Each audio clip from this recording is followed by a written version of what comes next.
మనం ఈ పూట టమాటా పుదీనా రెండింటిని కలిపి పచ్చడి చేద్దాం.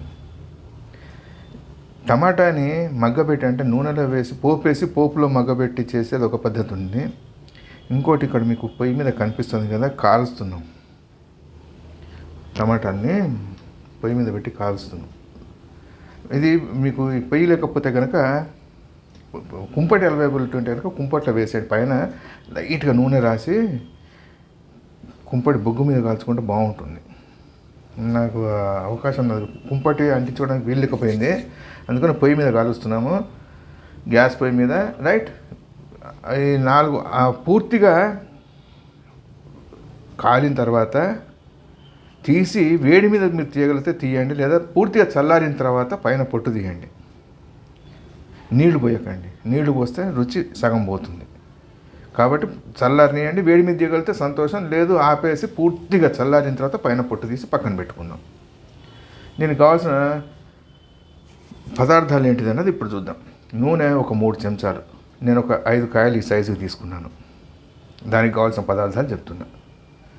నూనె ఒక 3 చెంచాలు, ఆవాలు, మినపప్పు, శనగపప్పు అన్నీ ఒక్కొక్క చెంచా పడతాయి. మెంతులు ఒక 1/2 టీ స్పూను, పసుపు ఒక 1/2 టీ స్పూను, ఇంగువ 1/2 టీ స్పూను. చిన్న దీంట్లో సగం ఉన్న చింతపండు నానబెట్టుకోండి. నానబెట్టి ఆ పులుసుని మనం అట్లా పిండుకుందాం. ఒక సగం కట్ట పుదీనా. ఇది కారము టమాటా పుల్లగా ఉంటుంది, చింతపండు పుల్లగా ఉంటుంది.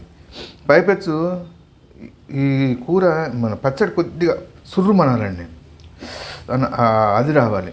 ఆ సుర్రు ఉంటే రుచి బాగుంటుంది. ఇంత అన్నం తినేవాళ్ళు ఇంత తింటారు, ఇంకో 2 ముద్దలు ఎక్కువ తింటారు. పచ్చడి ఉంటే చాలా బాగుంటుంది పచ్చడిది. రైట్, దీనికి కాబట్టి మీరు మిరపకాయలు ఎక్కువనే వేసుకోండి. 4 పడితే కనుక 6-7 వేసుకోండి.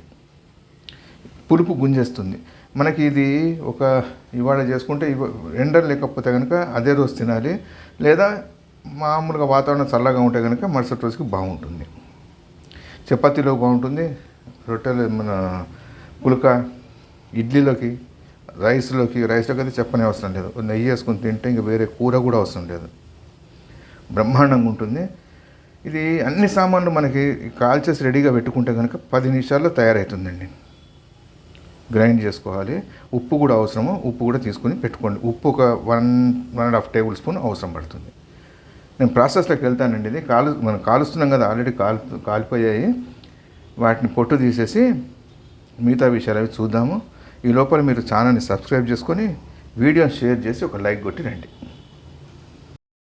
నూనె కాగిన తర్వాత మెంతులు, తర్వాత పసుపు, ఇంగువ, మినపప్పు, ఆవాలు, శనగపప్పు. ఆవాలు ముందర వేసుకుందాం.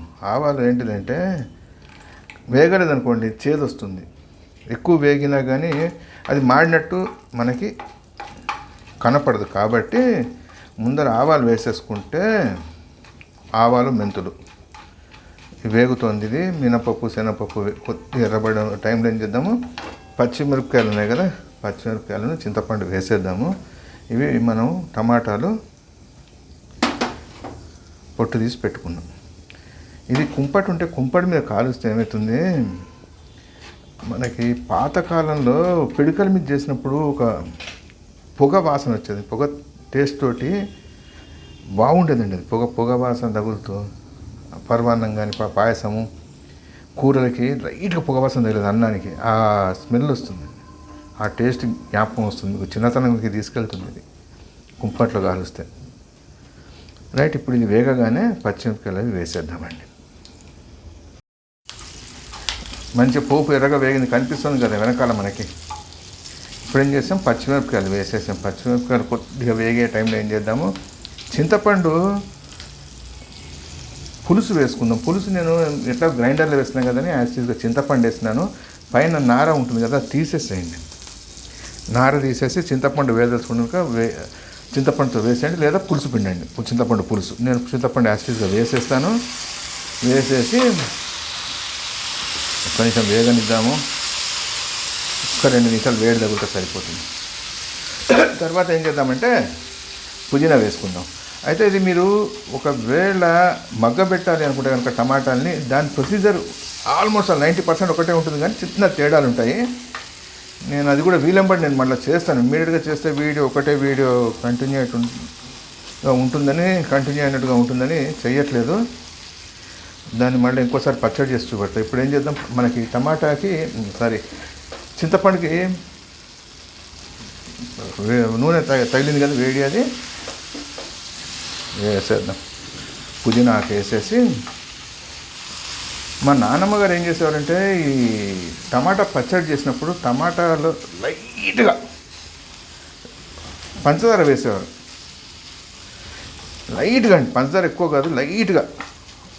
ఎందుకంటే పులుపుని బయటికి గుంజుకొస్తుంది అని చెప్పేవారు. అది మరి పులుపు బయటికి వస్తుందిట టమాటాలో. లైట్గా బెల్లం వేసేవారు కదా, మన పంచదార వేసేవారు.